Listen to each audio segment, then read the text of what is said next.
কিশোরগঞ্জের ঐতিহ্যবাহী মুখরোচক খাদ্যদ্রব্য পনির। এরই মধ্যে দেশ বিদেশে সুনাম কুড়িয়েছে অষ্টগ্রামের পনির। গণভবন থেকে বঙ্গভবন এমনকি দিল্লির দরবারেও গিয়েছে এখানকার পনির। এই পনির ইতিমধ্যেই সরকারিভাবে জিআই পণ্য হিসেবে স্বীকৃতি লাভ করেছে। কারিগররা কীভাবে তৈরি করছেন সেটি আমরা আপনাদের দেখানোর চেষ্টা করব।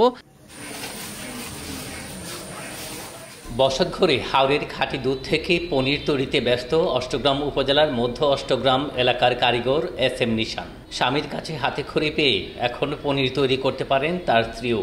মোগল আমল থেকে ইংরেজ শাসনামল হয়ে স্বাধীন বাংলা পছন্দের তালিকায় যুগ যুগ ধরে শীর্ষস্থান ধরে রেখেছে অষ্টগ্রামের পনির। কোনো প্রকার ক্ষতিকর দ্রব্য ছাড়া হাওরের গরু ও মহিষের বিশুদ্ধ দুধ থেকে স্থানীয় কারিগররা এই পনির তৈরি করে। বড় একটি পাত্রে 90 থেকে 100 কেজি দুধ বিশেষ প্রক্রিয়ায় জমাট বাঁধানো হয়। এরপর কিছু সময় হাতে নাড়াচাড়া করার পর দুধ থেকে নীল পানি আলাদা হয়ে যায়। ছানা জমাট বাঁধে, পাত্র থেকে সরিয়ে ফেলা হয় পানি, আর বাঁশের ছোট ছোট টুকরিতে ছানা রেখে হাত দিয়ে চেপে দেওয়া হয়। একদিন পরেই খাবার উপযোগী হয় পনির। এলাকার প্রসিদ্ধ কারিগর এস.এম. নিশান জানালেন পনির তৈরির পুরো প্রক্রিয়া। একটা বানাইতে আপনার 10 কেজি দুধ লাগে।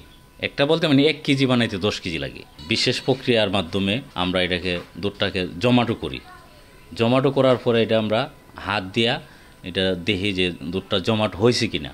যদি দেখি আমরা জমাট হয়েছে তখন এটা আমরা হাত দিয়ে এটা নাড়াইতে নাড়াইতে এটাকে যেই ছানার যে পানিটা আছে পানিটারে আমরা বাইর করি, আর যে ছানাটা আমরা আস্তে আস্তে এটা নিচ দিকে যা, তখন আমরা পানিটারে সাইকিয়া এবং যে নীল পানিটা আমরা ফালাই দিই। আর যেই ছানাটা আছে এটা দিয়ে আমরা আমাদের বানানোর মতো ডাইস আছে, বাঁশের টুকরি বলে এগুলারে, এই টুকরির মধ্যে আমরা এটাকে এই কাটটা চাকু দিয়ে এটার মধ্যে আস্তে আস্তে আমরা এটা রাখি।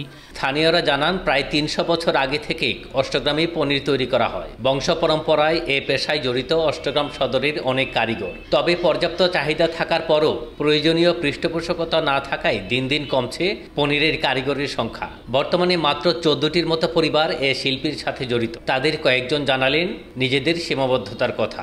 সারা বাংলাদেশ না বিশ্বের মধ্যেই পরিচিত। অষ্টগ্রাম হলো এটার জন্য প্রসিদ্ধ। অষ্টগ্রামের পনির নাকি ভারতে মোদী সংসদেও গেছে। যেহেতু অষ্টগ্রাম একটি পর্যটক প্রবণ এলাকা, এখানে অনেক পর্যটক আসেন, তো এই ব্র্যান্ডিং সেল সেন্টারটি করার পরে পর্যটক যারা আসবেন তারা এই সেল সেন্টার থেকে পনিরটি নিতে পারবেন। আমার কাছে মনে হয় এভাবে এই পণ্যটি প্রসার হতে পারে।